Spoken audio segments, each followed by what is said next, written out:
President Trump and I know that Prime Minister Modi is a tough negotiator. He drives a hard bargain. It's one of the reasons why we respect him. And when President Trump and Prime Minister Modi announced in February that our countries aim to more than double our bilateral trade to $500 billion by the end of the decade, I know that both of them meant it. Yesterday, Prime Minister Modi and I made very good progress on all of those points. And we were especially excited to formally announce that America and India have officially finalized the terms of reference for the trade negotiation. That's why I'm so excited to be here today.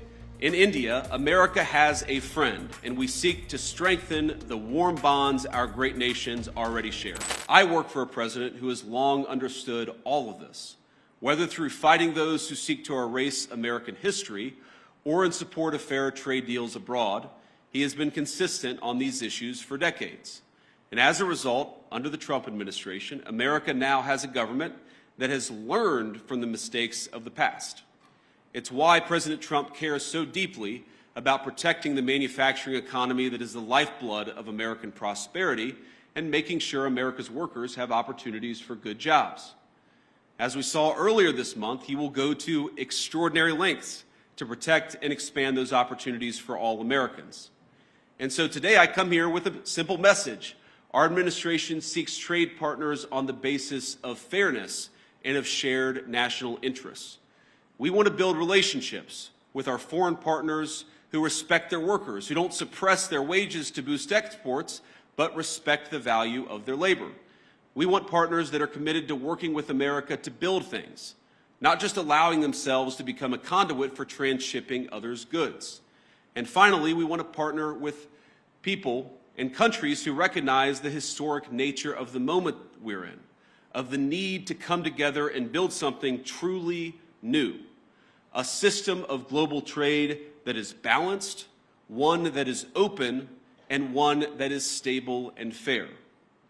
Now, I want to be clear, America's partners need not look exactly like America, nor must our governments do everything exactly the same way. But we should have some common goals, and I believe here in India we do, in both economics and in national security. And that's why we're so excited. That's why I'm so excited to be here today. In India, America has a friend, and we seek to strengthen the warm bonds our great nations already share.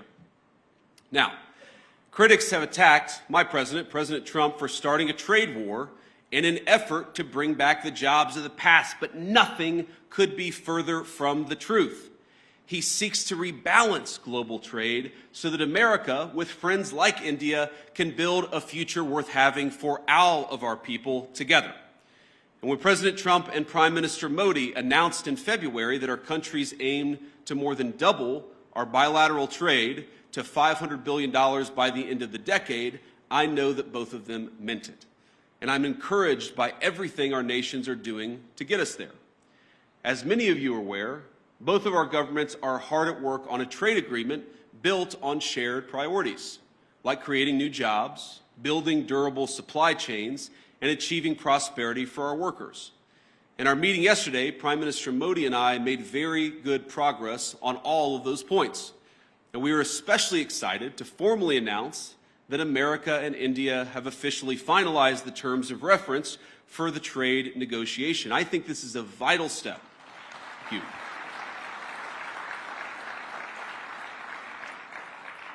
And I believe this is a vital step toward realizing President Trump's and Prime Minister Modi's vision, because it sets a roadmap toward a final deal between our nations. I believe there is much that America and India can accomplish together. And on that note, I want to talk about a few areas of collaboration today, how India and the United States can work together. First, perhaps most importantly, to protect our nations. Second, to build great things. And finally, to innovate the cutting-edge technologies both our countries will need in the years to come. Now, in defense, our countries already enjoy a close relationship, one of the closest relationships in the world. America does more military exercises with India than we do with any other nation on earth. The U.S.-India Compact that President Trump and Prime Minister Modi announced in February will lay the foundation for even closer collaboration between our countries. From javelins to Stryker combat vehicles, our nations will co-produce many of the munitions and equipment that we'll need to deter foreign aggressors. Not because we seek war, but because we seek peace, and we believe the best path to peace is through mutual strength.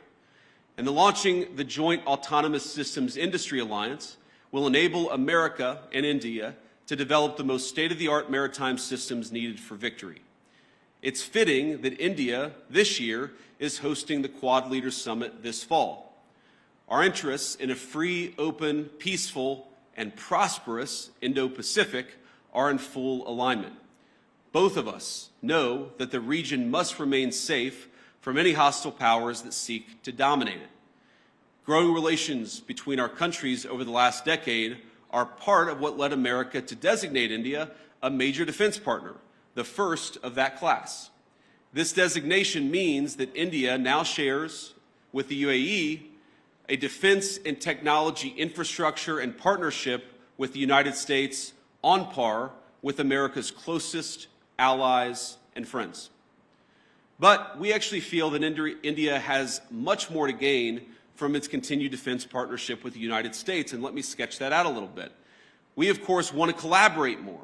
We want to work together more, and we want your nation to buy more of our military equipment, which, of course, we believe is the best in class.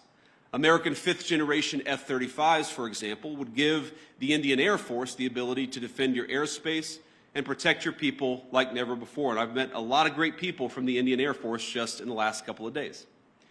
India, like America, wants to build, and that will mean that we have to produce more energy. It's more energy production and more energy consumption. And it's one of the many reasons why I think our nations have so much to gain by strengthening our energy ties. As President Trump is fond of saying, America has once again begun to drill, baby, drill. And we think that will inure to the benefit of Americans, but will also benefit India as well. Past administrations in the United States of America, I think motivated by a fear of the future, have tied our hands and restricted American investments in oil and natural gas production.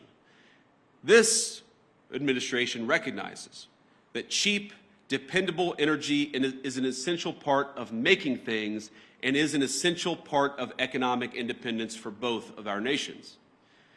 Of course, America is blessed with vast natural resources and an unusual capacity to generate energy, so much that we want to be able to sell it to our friends like India.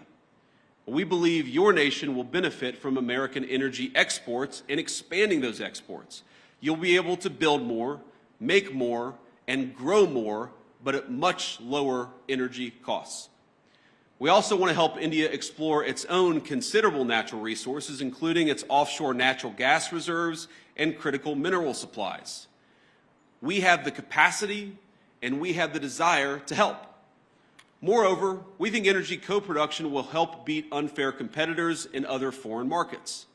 But India, we believe, can go a long way to enhance energy ties between our nations. And one suggestion I'd have is maybe consider dropping some of the non-tariff barriers for American access to the Indian market. Now, I've talked about this, of course, with Prime Minister Modi. And look, President Trump and I know that Prime Minister Modi is a tough negotiator. He drives a hard bargain. It's one of the reasons why we respect him.